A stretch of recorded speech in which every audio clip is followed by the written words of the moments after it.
Most Where Are They Now videos and articles are about teams involved in major successes, like winning a league title, major failures, like relegation, or a big occasion, like a cup final. Consequently, few tend to look back upon teams who finished slap bang in the middle of the Premier League table, but being an absolute maverick who threw away the football, YouTube and journalism rulebook many moons ago, that's exactly what I'm going to do.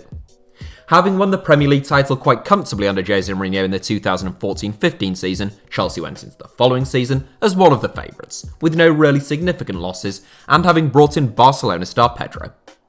There were ominous signs for the Blues before the Premier League season began though, as they failed to win a single pre-season game and lost in the Community Shield to Arsenal.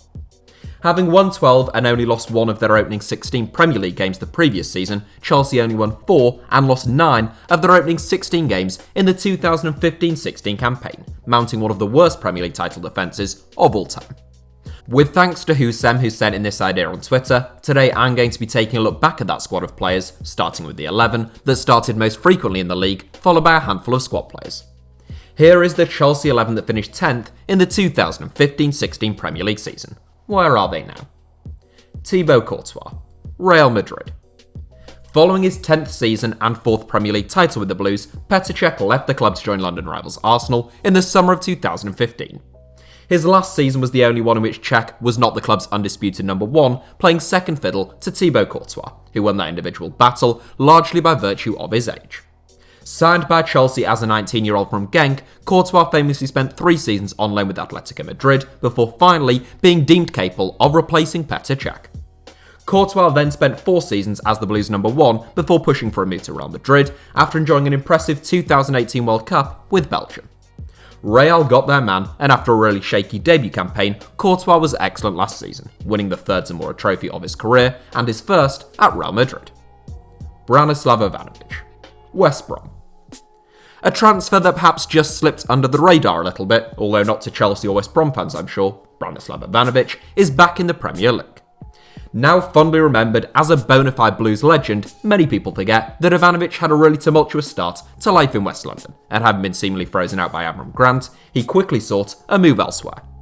His chance would come the following season though, and Ivanovic embraced the opportunity, becoming a real warrior in the Blues backline.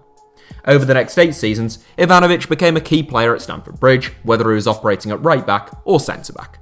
It was at right back that he featured most frequently in the 2015-16 campaign, and following 3.5 years with Zenit St. Petersburg, Ivanovic recently returned to the Premier League with West Brom, who look as though they will need all the defensive help that they can get.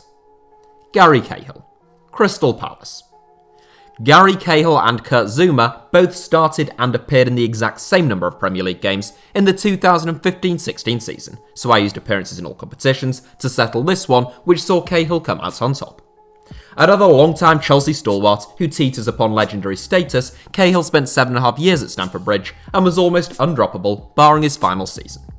Such a capable all-round centre-back, Cahill was powerful, good in the air, he read the game well, and he was even something of a goal threat, bagging 25 goals for the Blues in total.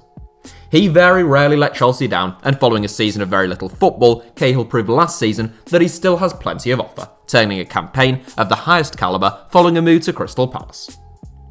John Terry, Aston Villa assistant manager. Whilst everyone has different criteria for what qualifies as a legend, you'd be hard-pushed to find anyone who tried to argue with the statement that John Terry is a Chelsea legend. Arguably the club's greatest player of all time, Terry spent virtually his entire career at Stamford Bridge, where a famous banner immortalises him as simply captain, leader, legend. Across 18 seasons starring for the Fulham-based outfit, Terry made 717 appearances and became English football's most successful captain during the Premier League era. A first-class reader of the game who was also as brave as a lion, JT left Chelsea in 2017 to sign for another successful former Premier League captain in the form of Steve Bruce at Aston Villa. He retired after a single season at Villa, but Terry now serves as Dean Smith's assistant at Villa Park. Cesar Azpilicueta, Chelsea. The only man from Chelsea's most frequent 2015-16 Premier League 11 that is still with the club, although not the only man from the entire squad, Cesar Azpilicueta, played more games for Chelsea that season than anyone else. Nicknamed Dave by the Chelsea fans, despite some much more celebrated competition, Azpilicueta must go down as one of Chelsea's finest signings of the Abramovich era.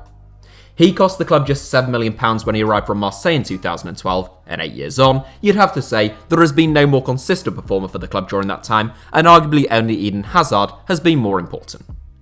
Azpilicueta's versatility really came to the fore under Jose Mourinho, as he deputised expertly at left back, although he's also shown himself to become to a right back or centre back, and in either a back three or a back four. Azpilicueta just began his 9th season at the Bridge, where he has made close to 400 appearances, and he currently serves as club captain. Cesc Fabregas, Monaco. A bit of a surprise signing by Chelsea in the summer of 2014, few may have felt Cesc Fabregas' style was particularly suited to playing under Jose Mourinho, and he had been heavily linked with a return to Arsenal. Eventually the Gunners reportedly felt that they didn't need Fabregas at the time, and their loss was most certainly Chelsea's gain. In his first season, Fabregas played a pivotal role in bringing the Premier League title back to the Bridge, recording a staggering 18 assists. He spent another 3.5 years in West London, playing more games for Chelsea than he had for Barcelona before departing in January 2019 for Monaco. Fabregas was just 31 at the time, and given his game, I'm a little surprised he has tailed off quite so early, although he did famously break through when he was extremely young. Still based in the tiny tax haven now, Fabregas has since played 39 games for the Ligue 1 side. Nemanja Matic, Manchester United.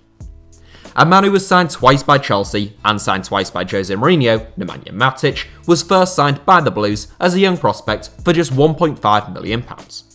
Following a player plus cash swap deal with David Luiz to Benfica, Matic was brought back to the Bridge by Mourinho for £21 million, before Jose was sacked, joined Manchester United, and took Matic with him for £40 million.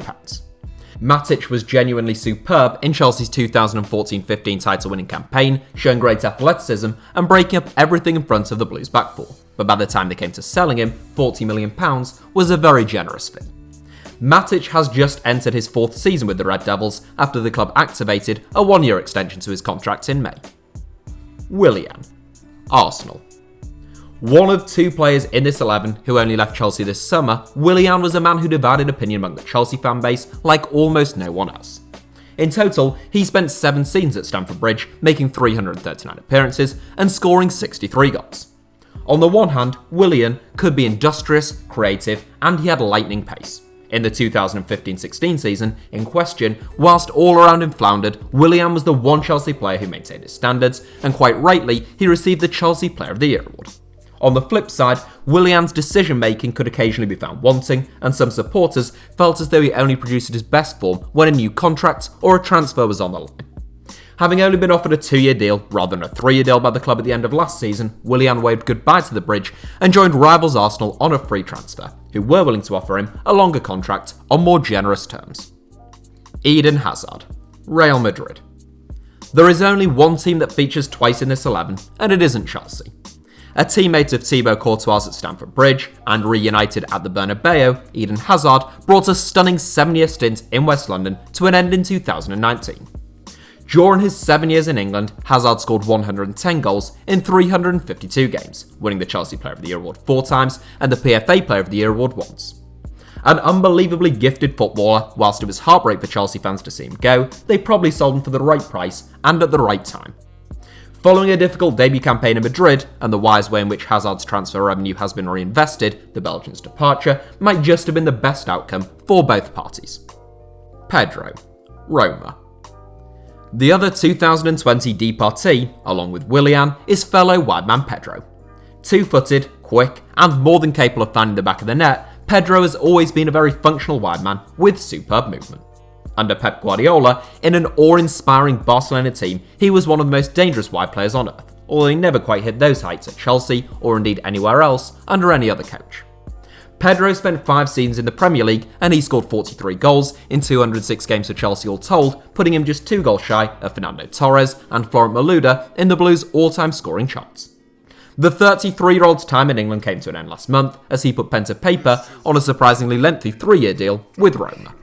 Diego Costa, Atletico Madrid.